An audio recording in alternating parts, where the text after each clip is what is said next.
ഇന്ന് ഞാൻ നിങ്ങളെ പരിചയപ്പെടുത്താൻ പോകുന്നത് വിശുദ്ധ മരിയ ഗുരേത്തിയെക്കുറിച്ചാണ്. കത്തോലിക്ക സഭയിലെ ഏറ്റവും പ്രായം കുറഞ്ഞ വിശുദ്ധരിൽ ഒരാളായിരുന്നു വിശുദ്ധ മരിയ ഗുരേത്തി. വിശുദ്ധിയും ധൈര്യവും ക്ഷമയും കൊണ്ട് ലോകമെമ്പാടുമുള്ള വിശ്വാസികൾക്ക് മാതൃകയായ ഒരു കൊച്ചു പെൺകുട്ടിയായിരുന്നു മരിയ. 1890 ഒക്ടോബർ 16 ഇറ്റലിയിലെ ഒരു സാധാരണ കർഷക കുടുംബത്തിലാണ് മരിയ ജനിച്ചത്. ദാരിദ്ര്യം നിറഞ്ഞ ജീവിതമായിരുന്നു അവളുടേത്. ദൈവവിശ്വാസത്തിലും പ്രാർത്ഥനയിലും വളർന്നൊരു കുട്ടിയായിരുന്നു വിശുദ്ധ മരിയ. ചെറുപ്പത്തിൽ തന്നെ പിതാവ് മരണമടഞ്ഞതിനാൽ അമ്മയെ സഹായിച്ചും സഹോദരങ്ങളെ നോക്കിയും മരിയ തൻ്റെ ബാല്യം ചെലവഴിച്ചു. 1902 ജൂലൈ 5 വെറും 11 വയസ്സുള്ളപ്പോൾ അയൽവാസിയായ യുവാവ് അലക്സാൻഡ്രോ മരിയയെ തെറ്റായ വഴിയിലേക്ക് നയിക്കാൻ ശ്രമിച്ചു. എന്നാൽ തൻ്റെ വിശ്വാസത്തിലും വിശുദ്ധിയിലും ഉറച്ചു നിന്ന മരിയ ആ പ്രലോഭനത്തെ ധൈര്യത്തോടെ എതിർത്തു. അതിൻ്റെ ക്രോധത്തിൽ അലക്സാൻഡ്രോ അവളെ നിരവധി തവണ കുത്തിപ്പരിക്കേൽപ്പിച്ചു.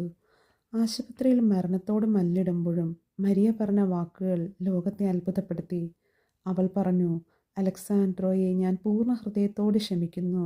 അവൻ സ്വർഗത്തിൽ എന്നോടൊപ്പം ഉണ്ടാകണമെന്ന് ഞാൻ ആഗ്രഹിക്കുന്നു." അടുത്ത ദിവസം 1902 ജൂലൈ 6 മരിയ ദൈവസന്നിധിയിലേക്ക് യാത്രയായി. മരിക്കുമ്പോഴും അവൾ തൻ്റെ ശത്രുവിനോട് ക്ഷമിച്ചു. യേശുക്രിസ്തു പഠിപ്പിച്ച ക്ഷമയുടെ ഏറ്റവും മനോഹരമായ ഉദാഹരണമായി അവൾ മാറി. ജയിൽ ശിക്ഷ അനുഭവിക്കുന്നതിനിടെ അലക്സാൻഡ്രോ ഒരു രാത്രിയിൽ മരിയയെ സ്വപ്നത്തിൽ കാണാൻ കഴിഞ്ഞു. ആ അനുഭവം അദ്ദേഹത്തിൻ്റെ ജീവിതത്തെ മാറ്റിമറിച്ചു. പിന്നീട് അദ്ദേഹം തൻ്റെ തെറ്റുകൾ ഏറ്റുപറഞ്ഞ് ദൈവത്തിലേക്ക് തിരിച്ചു മടങ്ങി. ജയിൽ മോചിതയായ ശേഷം മരിയയുടെ അമ്മയെ നേരിട്ട് പോയി കാണുകയും തൻ്റെ തെറ്റുകൾക്ക് മാപ്പ് ചോദിക്കുകയും ചെയ്തു. മരിയയുടെ അമ്മ അദ്ദേഹത്തോട് ക്ഷമിക്കുകയും ചെയ്തു. 1950 മരിയ ഗുരേത്തിയെ വിശുദ്ധയായി പ്രഖ്യാപിച്ചു. ഈ വിശുദ്ധ പദവി പ്രഖ്യാപന ചടങ്ങിൽ മരിയയുടെ അമ്മ പങ്കെടുത്തത് സഭാചരിത്രത്തിലെ അപൂർവ സംഭവങ്ങളിലൊന്നായിരുന്നു.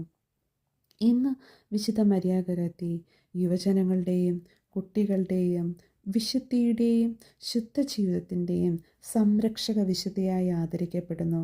അവളുടെ തിരുനാൾ എല്ലാ വർഷവും ജൂലൈ 6 ആഘോഷിക്കുന്നത്.